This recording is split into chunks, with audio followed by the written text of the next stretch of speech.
Hey, what's going on, everyone? Striders back with another daily high ELO casting. Glad it's Friday, finally Friday. I'm actually really excited for the GG Chronicle tournament tomorrow, or the rest of the GG Chronicle tournament. I don't know. There's a lot of amazing teams. It seems to be ran really smoothly, so I'm pretty excited for it.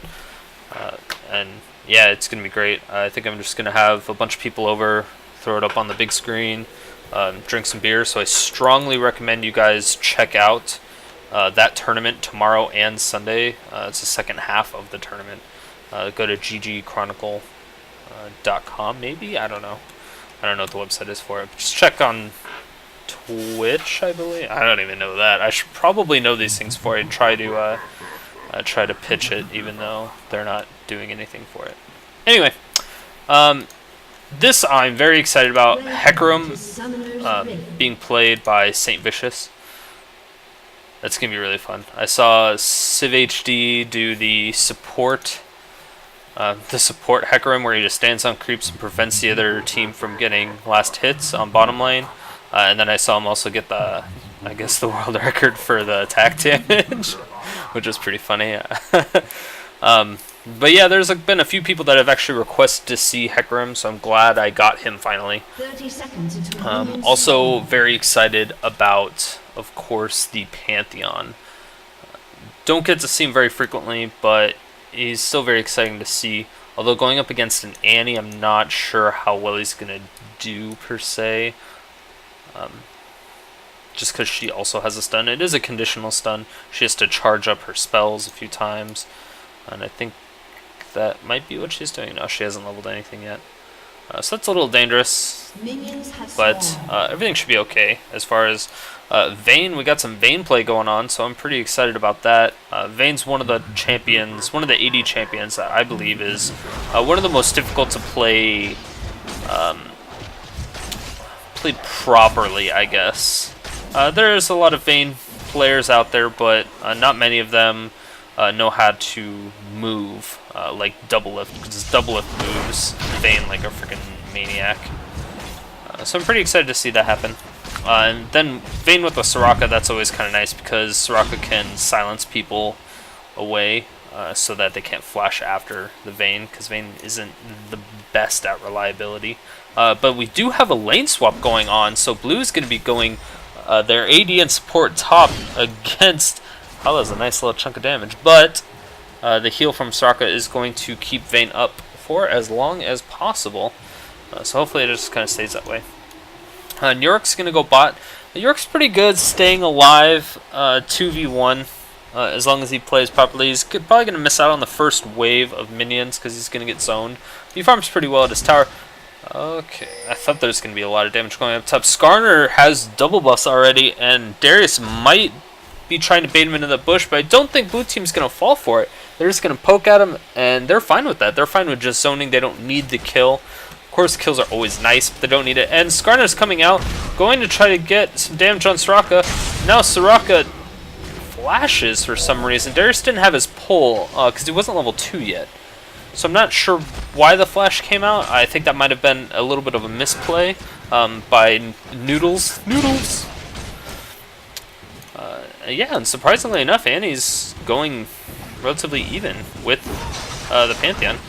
Pantheon's at 12 CS, and, well, 13 now, and so is Annie.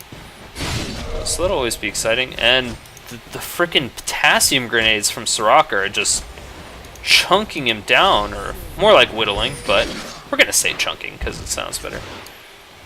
And then Hecarim, oh, this is what I'm ready for.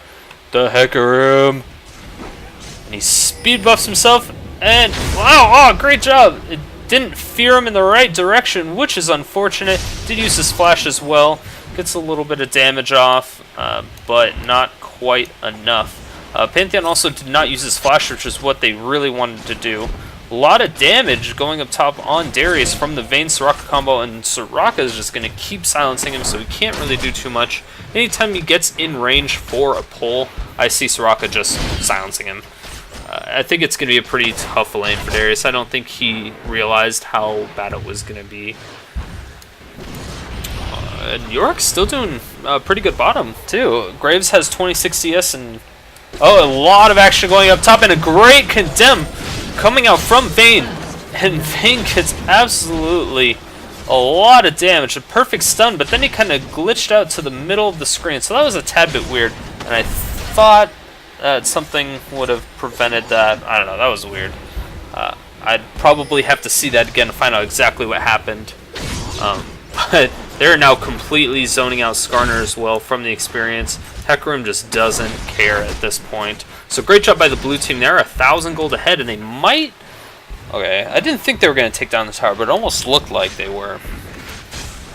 And Annie as well is pushed mid pretty hard. And she was able to get a nice little chunk of damage. But she needs to watch out for Skarner. Skarner's not level 6, and she knows that. And a great stun coming out from Pantheon. But Skarner's not there in time. Annie has to flash. She doesn't have her stun anymore. And she might go down. And a lot of damage going on, but it's not going to take Pantheon down. Pantheon's perfect at baiting, making her turn around. I think she knew she was going to die regardless, because Skarner would have towered over that for sure, because he was so full health. This is, for the most part, is a pretty easy kill. Very unfortunate. They did wait perfectly for Annie to use her stun before Skarner came out of the bushes or made his presence known, which might have been a tad bit of a misplay on Annie's part with using the stun when she's at tower, at the opposing team's tower. I'm not sure if that was the best way to do it. So Pantheon's almost level 6, and we're going to probably start seeing a man drop here pretty soon. He throws a ward in there to in this top bush to watch out for Hecarim, and now red team also has a ward in the river by the Baron, and they're pinging Hecarim now. And they're also pinging Soraka. Or, not pinging her, but they do see her. And now Vayne's left by herself up top, and they know that, and they might try to go for something. They might have seen Hecarim go all the way around. Well, they didn't see him go all the way around, but I'm assuming they knew since they also had a ward here. I might have caught him a little bit. Hecarim's still not level 6 though, so he's not going to be able to do too much. And a great grab coming out from Darius, but Vayne was able to tumble to cancel it, is what it kind of looked like. Which is a little odd. I haven't seen that before, but we all know that Darius has had a couple mishaps in this most recent patch. He was disabled for a while, which was also hilarious. And Hecarim coming out from behind, doing a lot of damage. And the man drop from Pantheon also coming in, going to be able to do nothing. Was able to farm quite a bit, but it did prevent the blue team from tower diving against the Darius and the Janna, because that would have been a free 2 kills had Pantheon not done his Grand Skyfall. So, great job. And Skarner now coming in. He does have his ult. He's going to level 6, and he does get the right one. He doesn't get the ghost. And are they going to kill him? Yes, they do kill him. So he comes back alive. He might be able to pick up the kill, but he's getting slowed too much by Skarner. And very unfortunate for Yorick. Now he's just going to stand there and wait his impending doom. So great pickup by Skarner and Graves, being able to take that out. Graves got dangerously low. He did have a flash, but he did not use collateral damage, which I'm a little shocked about. Might have just came up on cooldown. And Darius is putting on the beats to Vayne right now. And Annie's getting pinged. Pantheon knows that Annie's coming top, so they're going to back off because they're going to be absolutely terrified from that. And they did see Annie walk through right then and there. They might... Annie's not in the bush right now, so I'm not... She's in the bush, but she's not actually hidden. It's kind of weird. And the blue team is pinging her saying, hey, you're not in the bush. Very unfortunate. Blue team doesn't want to ping, or, sorry, blue team doesn't want to push necessarily because Annie's not there anymore, but they wanted to make it look like she was there. Darius did miss out on quite a bit of CS from that, or for that particular reason. And Skarner taking the red buff, so great job by him being able to take that. And now he's coming from the back. He's gonna be able to probably take down this Yorick. Yorick does have all of his slows and all of his abilities. Schools are absolutely destroying him. And the ult coming down, and the great stun by Pantheon. Perfect coordination between those two players. And there's nothing Hecarim can do at this point. Even though their abilities are down, It's still not going to be enough. They're going to be able to get away with a little mini stun and some slows. A lot of damage coming out. Darius almost goes down completely, and a lot of damage from Vayne. Vayne does flash and try to get the kill, and a lot of deeps coming out. And great silence by Soraka, but unfortunately for Vayne, he didn't expect that, so he backed off, expecting the grab coming out from Darius. So great job by Soraka being able to silence him when needed, but it's also unfortunate that there was no follow-up on that. And a grand Skyfall coming down, and I think he's going to get stunned and a lot of damage going out, but the Great Condemn, but the pull is going to do it. Now Vayne's going to get dunked. Actually, she doesn't get dunked. Oh, I really wanted to see the dunk. I'm a little bit depressed without the dunk. It obviously wasn't needed, but then again, it comes off a cooldown if you kill somebody with it. So I don't think it was a big deal. Oh, and a lot. Hecarim's now engaging onto. Oh, and a great flash, being able to get away, but unfortunately, the ult from Hecarim goes off, but gets stuck on the wall, so he was unable to go through and actually fear Graves into the Annie. So not a very good use of the Onslaught of Shadows, but hopefully next time, yeah, and he's pinging it to say that he got stuck on the wall right there. Yeah, that's not good, but he wasn't in a position to where that was even coming close. He tried to do it almost completely the long width of that giant wall, so I think he was just possibly unaware of his positioning at the point in time.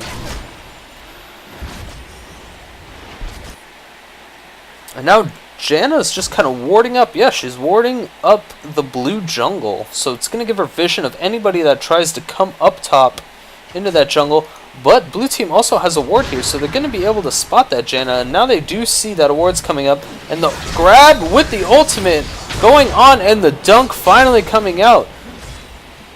Absolutely amazing. Soraka silenced the Darius so it would prevent him from pulling, but unfortunately for them, they have Skarner, who also pulls, but he pulls a little bit further and also suppresses. So it's a tad, yeah, I don't know. It sucks. There wasn't really anything Soraka could have done there because Vayne didn't have her flash. She has cleanse, so she might pick up a Quicksilver Sash as well later on in the game. And red team is pinging out Annie now. Looks like she's leveling up her stun a little bit. Trying to get ready for an initiation on whoever comes her way. And Pantheon's going up for a man drop, and it's going to be solo onto the Soraka, and the flash coming out with the teleport coming on for the red team, and great job, Yorick's actually going to save her life just by using the teleport. He might have been able to cancel that and not have used it, and just used it to scare off the Pantheon. Either way, it was a great job. Pantheon uses ult. They also force the flash out of Pantheon, but he didn't get the kill, which is also depressing. I always like seeing those man drops. They're always enjoyable to see, especially when big plays come from. Annie's just sitting mid. She doesn't seem to really care about roaming around and getting kills. She knows that Pantheon is much better at roaming from lane to lane, as she does not have she doesn't have the pretty much semi-global ult. But she did get pinged down. They know that she's coming. And now Janna does ward the Tribush. That was a little scary for Janna. I was kind of worried for her life, but luckily it didn't actually do anything. Now Pantheon pushed mid very, very hard so we could go back and get some items. He does have quite a bit of gold in the bank. It's only, it's hovering right around 1,000, but that's all he needed. He was able to pick up the items that he needed, which was the rest of his Brutalizer, possibly, or the Null Magic Mantle. Might have been the Null Magic Mantle.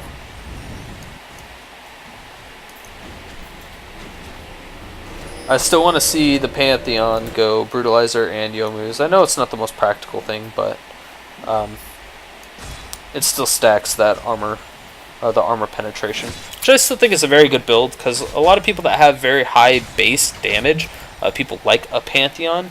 You don't necessarily need damage early game. People have armor, but you're doing a lot of damage if you can get a Brutalizer, which does 15 armor pen, and then a Youmuu's Ghost Blade, which also does another 20 or so. That's 35 armor pen, so you're almost doing true damage to a lot of these people. Blue team has a ward in this bush, so they know both of them are there.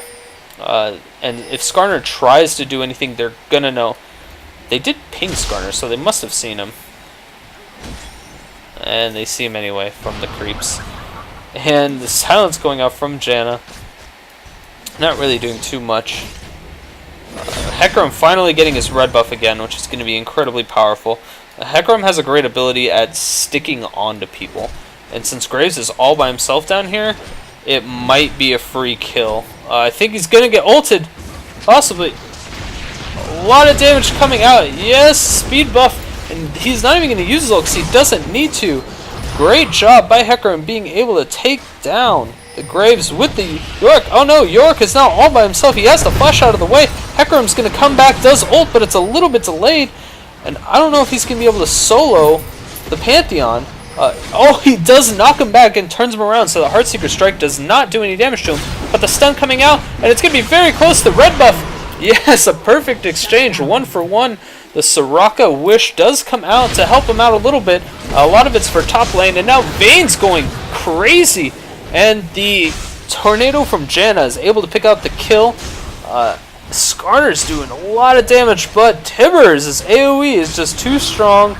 And again, Janna picking up that kill and being able to give Skarner the second one. So great job by Janna picking up that, I guess, unofficial double kill. Especially when she's at that low of health. It's phenomenal. I just like to see tornado kills, especially when it's a support Janna, because it doesn't do that much damage. She's maxing out her tornado. Never mind. So tornado does quite a bit of damage.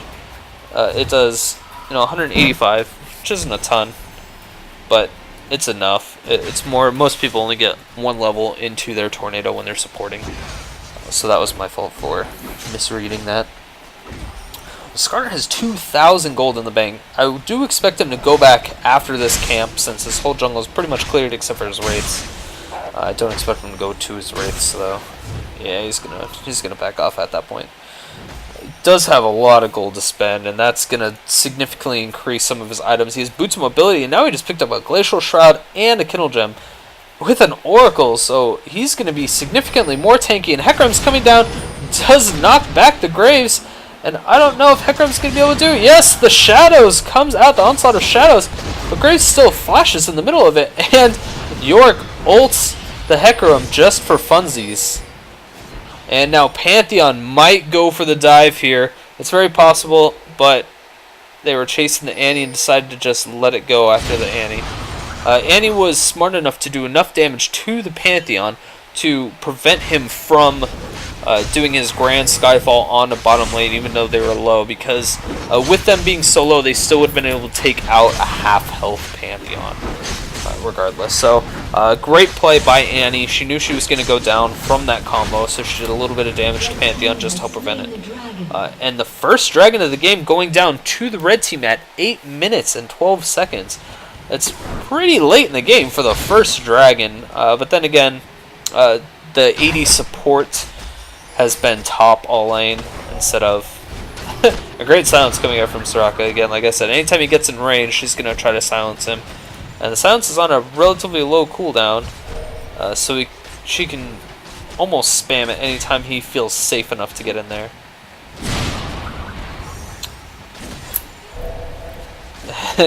She's just spamming the silence and the potassium grenades. Great job being able. Oh, and a condemn coming out from Vayne.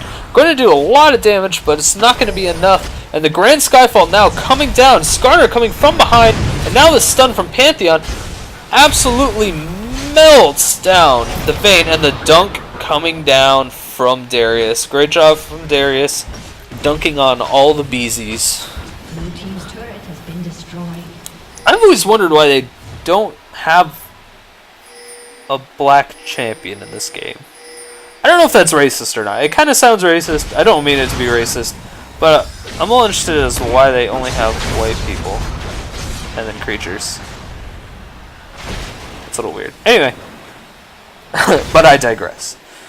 Hecarim gets away. He does use his Onslaught of Shadows to run away, but it's going to be enough. And Annie doing a lot of damage. She has her sub now. She can use her ult if she has her flash.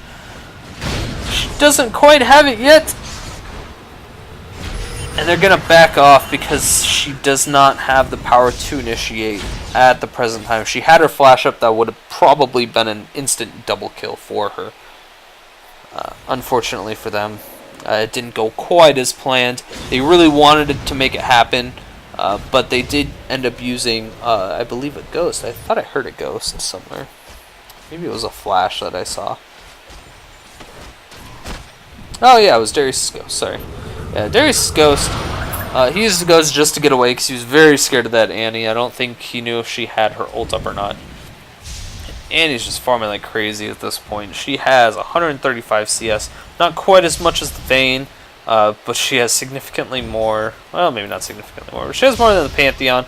Pantheon has 6 kills though, so he's absolutely wrecking her as far as gold is concerned. And he has a Frozen Heart, which I didn't really expect. I thought Skarner was going to be the one that gets the Frozen Heart. I don't know why Darius has a Frozen Heart. That's a little weird to me. Either way, I guess going up against the Vayne, she's not going to be able to do too much damage. Even with the true damage that she does. And the man drop coming out from Pantheon, and it's going to go through, and it goes off. She does cleanse it.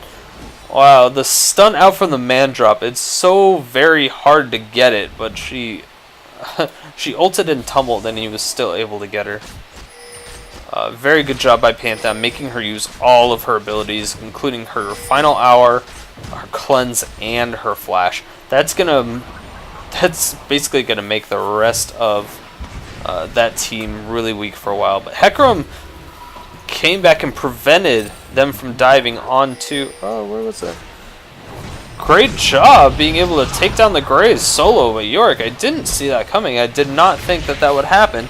The Skarner's now by himself. Yorick's by himself. The Skarner's going to come out and probably going to ult him into the tower. And great job by Janna. Now I believe she's going to slow him and just kind of hang out, do some auto attacks, throw some birds, and the stun coming out from Pantheon.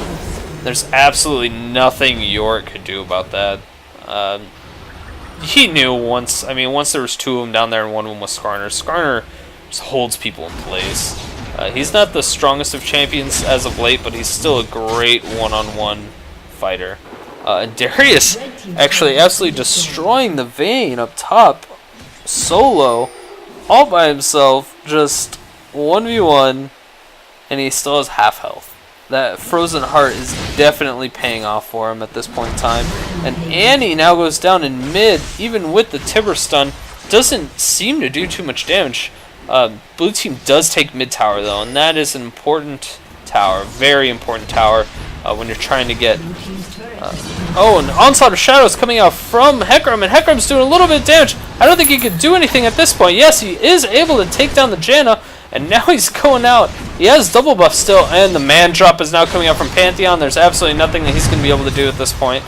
Oh, and the flash going out from Hecarim. He's so fast. There's nothing. Darius is coming down. He's going to go for the dunk.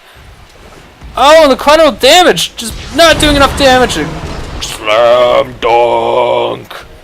Awesome. I just love that ability. I hate that it's annoying and it's, you know...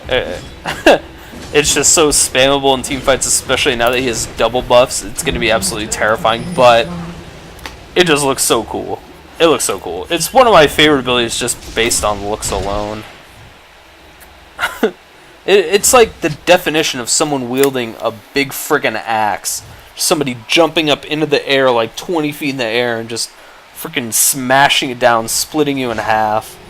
It's the definition of friggin' big axe. BFA. Big friggin' axe. Yeah, we're censoring it. Deal with it. Janna's still hanging out top. I think Darius is fine. I don't think she really needs to help him. Janna probably needs to help out Graves a little bit more. At this point, Graves is 0-3-3, and Darius is 4-2-4. He has plenty of armor and plenty of resistances against physical attacks. So I don't see why Janna would necessarily need to stay top. I think she would be much more useful bot, preventing that Graves from dying, because Graves is going to be very important later in the game. He has 147 creep kills, which is great. And again, Annie goes down, which is not good. Annie's just going down left and right at this point. She's died 5 times and got 1 assist. She has 166 CS, so she's doing great at farming, but it's pretty much all she's doing.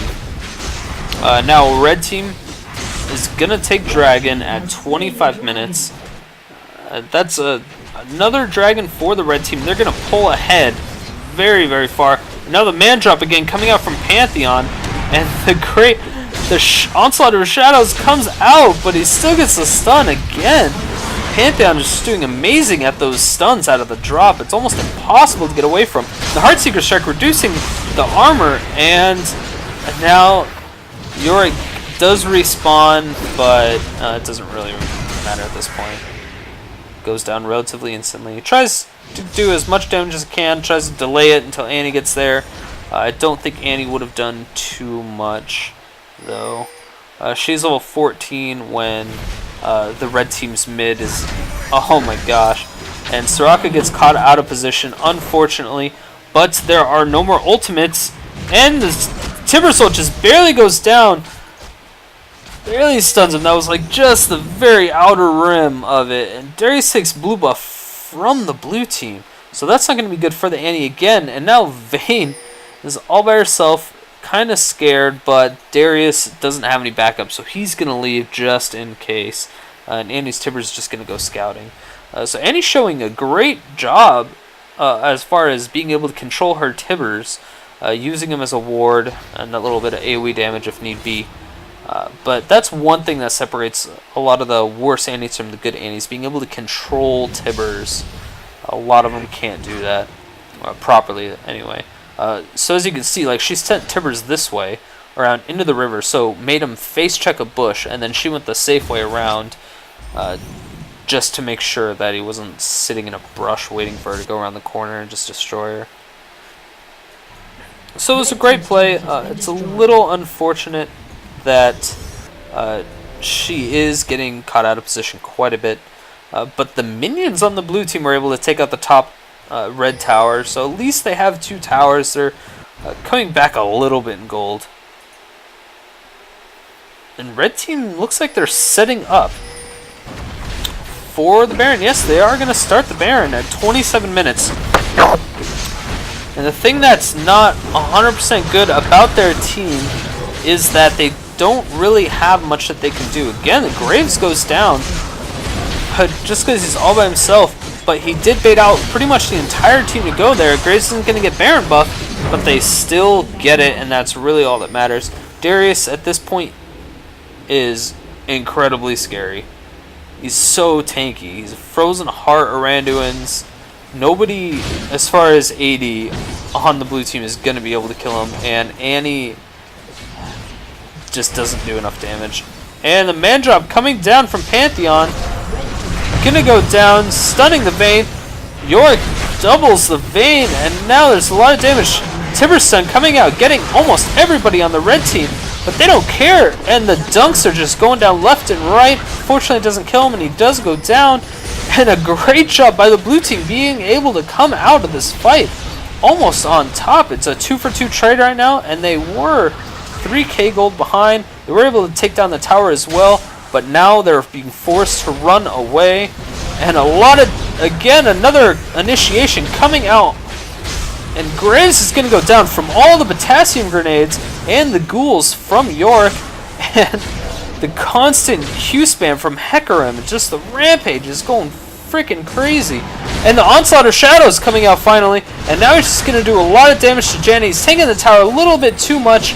She doesn't have any mana at this point. And he does take down the free kill. Skarner, so she does tank the tower maybe a little bit too much, does ult the Hecarim, and the Hecarim's going to go down, but the Yorick might be able to pick him up with the ghouls. The ghouls died just barely, but the rest of the red team has respawned, and now they have to run away for their lives. And luckily for them, the Shurelya's came up, so they were able to get away successfully. Pantheon didn't really want a man drop there. I think it might have been the good thing to do, but it's fine. I don't know if he would have been able to. He should be able to solo the Yorick at this point. Yorick doesn't really have too much armor, 137. But with all of his armor pen that he has, the Last Whisper and the Brutalizer, the Phage and the Infinity Edge, I don't think that he would have stood a chance. So let's take a look at the gold here. Let's see where everybody's at. Hecarim's doing a great job at 10k right now, staying even with the Pantheon and the Skarner. They both have 10k as well. So phenomenal job. Hecarim's actually at 11, so beating them. 6 kills, 4 assists, and 4 deaths. Only 166 CS. It's interesting to me to see how he's staying up with them. He might have a lot of gold per 10s. He only has 2 gold per 10s. But it's proving to be very, very useful. Although he was taking out a lot of the high priority targets, getting those bonus gold kills. That really helps. And the grab coming out from Darius, doing a lot of damage to that Yorick. Very unfortunate for the Janna. Janna was able to ult out the rest of the team. Sorry, unfortunate for Soraka. Soraka gets grabbed, and the Vayne also goes down. Oh, I totally miscasted that completely. So the Vayne got grabbed, or the Annie. I missed it. I thought it was Soraka there 100%. I'm crazy. It must have been the Annie. It's either the Annie or the Vayne, but either way, that was really not good for the blue team. They were starting to come back, and they pretty much just lost it. They got rid of all the Barons on the red team except for Skarner's, and now they just lost their mid inhibitor. And Pantheon's taking down the second top tower, and they're pinging to get the next one as well. So Skarner's just going to take this as much as possible. A lot of damage going down on all the minions, and the tower goes down so fast. And they're going to run away. They don't want to take the inhibitor because it's a little bit too risky with all the CC there. Skarner has his ult and he gets the Vayne. Vayne cleansed out of it, but then gets grabbed and then gets absolutely dunked on. Darius has to get out of there because he's so low. Yorick takes out the Skarner finally, giving him a lot of bonus gold. And now the teleport coming out, and a lot of damage going out onto the Pantheon. Pantheon tried to jump out, but got stunned before it could happen. And Hecarim's just pushing top like crazy, and with the Yorick teleport as well, that's gonna be that's a lot of really good that just came out for the blue team. They still lost a lot out of it. I'm not saying they didn't, but it definitely helped. A wish going out from Soraka, and Graves is not falling for the bait at all. So Soraka wanted to bring Annie into that fight between Graves and her, but Graves was like, no, I see what's going on here. Excuse me, sorry about that. And that would have been really scary, but luckily Graves knows he's not that strong right now. He's 1, 5, and 6. He does have a lot of creep kills. He has the Infinity Edge, Phantom Dancer, but I don't know if he would have survived a full burst from Annie, especially the fact that she has a Deathfire Grasp. That Deathfire Grasp is going to do so much damage. So let's see how much damage it does right at this point. Let's see, it does 42.3% of their current health. So if she can get a Void Staff, which it looks like she might be getting now, that's a lot of somebody's current health, whatever their current health may be. It's not that after she Deathfire Grasp. It's about half that. And that's what I like about the item. The item is still, definitely my favorite item in the game. I think it's quite underrated, but with the proper builds and everything, it can be incredibly strong. Even against, fed tanks or fed bruisers that build a lot of magic resist. As you can tell, Skarner only has 74 magic resist, so primarily he's just building defensive for armor. And same goes for Darius. Darius has 300 armor and 100 magic resist. So there's quite a big difference. Then again, Annie didn't really have much presence early on in the game. And now she does a lot of damage, but Skarner ults Annie doing a lot of counter damage. She does what she can to Tibbers, but she goes down before she can really get everything off. She wasn't able to even Deathfire Grasp anybody. That's how fast she went down. And now Hecarim's just sticking onto the Greys, taking him out. Skarner is now really low, but he might go down. The Great Tornado from Janna being able to save him for a little bit. And Hecarim is not giving up. He really wants this Janna. It doesn't look like it's happening. He did speed buff himself. And now he's just tanking 2 towers and a lot of damage coming out from Hecarim. Holy Christ. So that was a great job by Hecarim and Soraka with the silence just for the cleanup. And they might try to pick up the win right here, which would be a crazy change of events. And a Condemn coming out from Vayne doing great job. Even with as much armor and physical damage reduction that he has, a lot of people took damage from the initial Tibber stun, and that put them all at about half since they don't have MR. And blue team comes back for the win. For the win. That was awesome. That was a great game. That was, I can't even, yeah, that was a great game. Absolutely phenomenal. Everybody just picked it up, kicked it into high gear. Yeah, and I think it's very possible that the red team got a little bit too overconfident. I'm not sure why. I mean, they didn't build any MR, and then once they realized Annie was a threat, they've already been feeding off her so much that they just either instinctively went for her, or they needed to kill her because she had that Deathfire Grasp and all of her other abilities with the Void Staff. So they kind of let Annie get out of hand. Even though they were feeding off her, there wasn't really much they could do at the end at that point. But Hecarim was just doing so good that game. Hecarim was just absolutely beasting through people with the Last Whisper, the Frozen Heart, and the Trinity Force. So, great game overall. I really enjoyed it. The comebacks and the back and forth of the whole game was just phenomenal. So, congratulations to the blue team and GG to the red team. And I will see you guys later. Peace.